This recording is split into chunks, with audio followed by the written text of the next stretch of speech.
অনেক আগে পালিয়ে যেতাম। তাই সালমান শাহর হত্যার দায় স্বীকার করে জবানবন্দি দিলেন ডন। আর এটা তো রাষ্ট্র এবং আইনের স্বার্থে করা, এখানে তো আমাদের কোনো ইচ্ছাকৃত কোনো কাজ না। চিত্রনায়ক সালমান শাহ আত্মহত্যা করেছেন নাকি হত্যাকাণ্ডের শিকার, এবার সে রহস্য উদ্ঘাটন করে। দর্শক, ডন এই পর্যন্তই বেঁচে ছিল যতক্ষণ পর্যন্ত সালমান শাহের তদন্তকারী লাশ ময়না তদন্ত যে করেছে সে যতক্ষণ মুখ খুলে নাই ততক্ষণ এই ডন বেঁচে ছিল।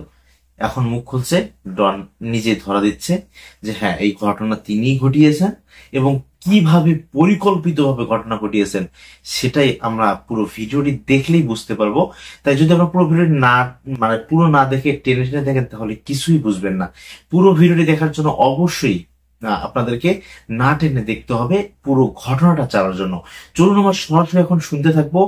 তবে যারা যারা সালমান শাহকে পছন্দ করতেন, কিংবদন্তি যিনি, যাকে নিয়ে এত কথাবার্তা হচ্ছে সোশ্যাল মিডিয়াতে, আজকে ফাইনালি বলে দিলেন কি ঘটনা হতে চলেছে। চলুন আমরা সরাসরি ঘটনায় চলে যাব, তাই একটি লাইক দিয়ে দেখতে থাকুন। চলুন দেখা যাক। আর এটা তো রাষ্ট্র এবং আইনের স্বার্থে করা, এখানে তো আমাদের কোনো ইচ্ছাকৃত কোনো কাজ না। রাষ্ট্র এবং আইনের স্বার্থে কাজ করি আমরা। সেলিব্রিটি উনি বাংলাদেশের সঙ্গে একটু তো খারাপ লাগেই। আর তারপর আমরা আইন এবং রাষ্ট্রকে শ্রদ্ধা করে এটা জুডিশিয়ালভাবে করা হয় আইনের কারণে।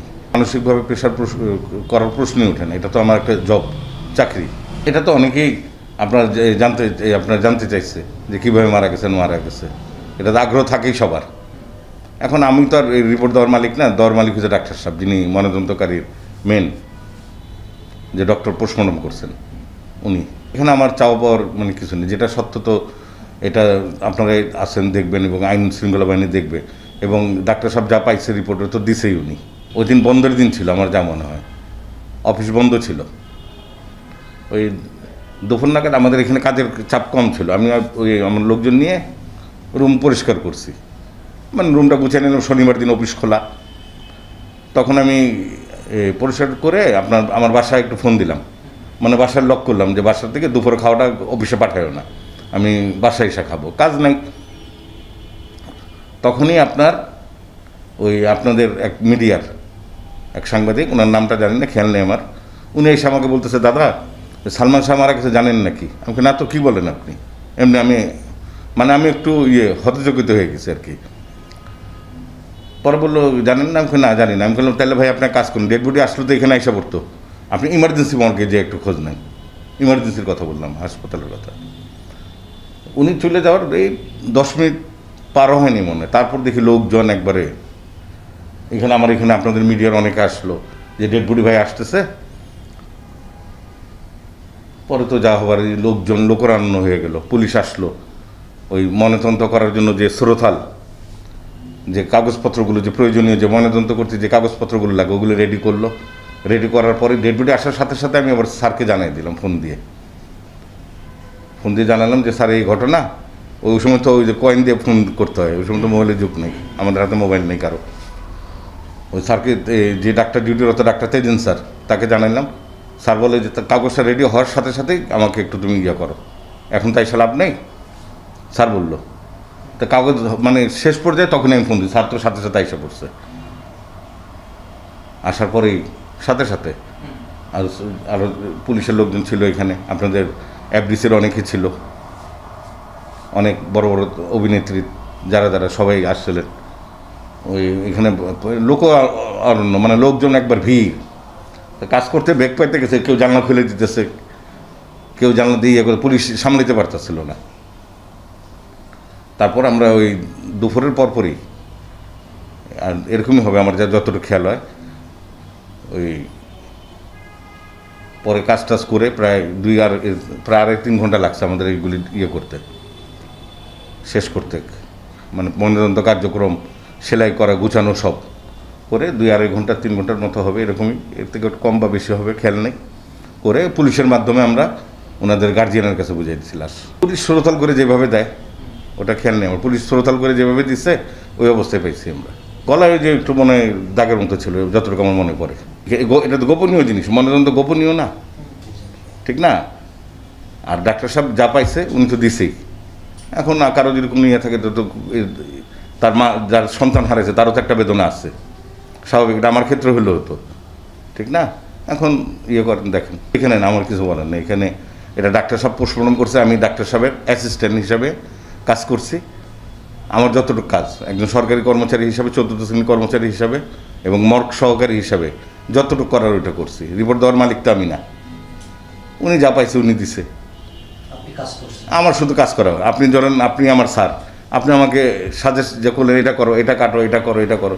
পোস্টমর্টমের যা যা নিয়ম এইভাবেই একবার লিগেলভাবে পালন করা হয়েছে। আমি তো একই কথা, এর আগেও কোর্টে ডাকছিলাম, গেছিলাম আমি। এখানে তো আমার সাক্ষীর কিছু না, আমি তো এখানে নিম্ন শ্রেণীর কর্মচারী। আমার কি এখানে নিয়ম তো যে ডাক্তার সাহেব পোস্টমর্টম করছে, ওই পোস্টমর্টম করছে উনি সাক্ষী তো দিতেছেন। এখন আমরা তো এখানে ডাক্তারকে সাজেস্ট করা, মানে অ্যাকসেপ্ট করা, মানে উনি মানে সহযোগিতা করা, ডাক্তার সাহেবকে সহযোগিতা। স্যার আমাকে যেভাবে বলছে আমি এভাবে কাজ করছি। এখানে রিপোর্ট দেওয়ার মালিক তার আমি না। উনি তো অবসরে চলে গেছে।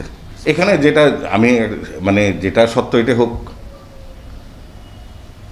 যেটা সত্য স্যার যা পাইছে তো রিপোর্ট, ওই সময় তো আমরা রিপোর্ট দেওয়ার মালিক না, ডাক্তার সাহেব যা পাইছে দিচ্ছে। এখন যদি কারো যদি কোনো ইয়ে থাকে দেখুক, আমাদের তো এখানে কিছু করার নেই। আমার কি করার বলেন? আমি এখানে, আপনি আমার স্যার, আপনি আমাকে বলছেন, আমি কাজ করছি। সেলাই করার মালিক করছি, কাটার মানে যতটুকু করার, পোস্টমর্টম যা করার, যা মানে আমাদের আইনগত দিক দিয়ে যা করার করছি। করার পর ডেড বডি সুন্দরভাবে তার গার্জিয়ানের কাছে বুঝিয়ে দিচ্ছি। এখন একটা ট্র্যাজেডি হয়, লোকজন এই হয়, আমরা এই মৃত্যু আমরা কেউ কাম্য করি না। ওই যে আমি আবার বললাম, যদি এই আমারও হতে পারে এরকম অস্বাভাবিক মৃত্যু, আমার কেউ আত্মীয় স্বজন হলে খারাপ লাগে। এই মৃত্যু কারোর জন্য আমরা মানে মাথায় রাখি না। ক্লান্ত লাগে কিনা আপনি যদি এখন অবসরে আসেন? হ্যাঁ হ্যাঁ, কিন্তু ধরে নেন যে আপনি চাকরির মধ্যে আছেন, এইগুলো শুনে এইসব কাজ তো জটিল কাজ, ক্লান্ত তো থাকতেই হয়। কিন্তু আইন, চাকরি, পেশাগত দায়িত্ব পালন করা। করোনা মহামারীর মধ্যে তো 24 ঘন্টা কাজ করছি আমরা। করোনার বডিও আসছে, এখানে কাজ করতে হয়েছে, আমাদেরই করতে হয়েছে। ধরেন মার্ডার হয়েছে, ওই রোগীর করোনা হয়ে গেছে, করোনা সিমটম, ওটার তো রিস্ক নিয়ে আমরা কাজ করছি। তা আল্লাহ তো ভালোই রাখছে। দর্শক, ভিডিওটি দেখার পর আপনাদের কি মনে হলো যে আসলেই সালমান শাহর যে ঘটনাটা ঘটেছে মূল কেন্দ্রবিন্দুতে কে রয়েছে সেটাকে খুঁটিয়ে দেখার হাম্বল রিকোয়েস্ট থাকবে আমাদের। কেননা তার সঙ্গে যে অত্যাচার, অন্যায়টা হয়েছে, এর যেন শাস্তি, মানে পাপ যেন বাপকেও না ছাড়ে, এই ঘটনাটা ঘটে। দর্শক, এই ব্যাপারগুলো আপনাদের কি মন্তব্য সেটা আমাদের কমেন্ট বক্সে জানিয়ে দিন। আজকে এই পর্যন্তই। তবে চ্যানেলে যদি নতুন হয়ে থাকেন, নতুন নতুন আপডেট ভিডিওগুলো পাওয়ার জন্য এই চ্যানেলটিকে সাবস্ক্রাইব করুন। আজকে এই পর্যন্তই। আল্লাহ হাফেজ।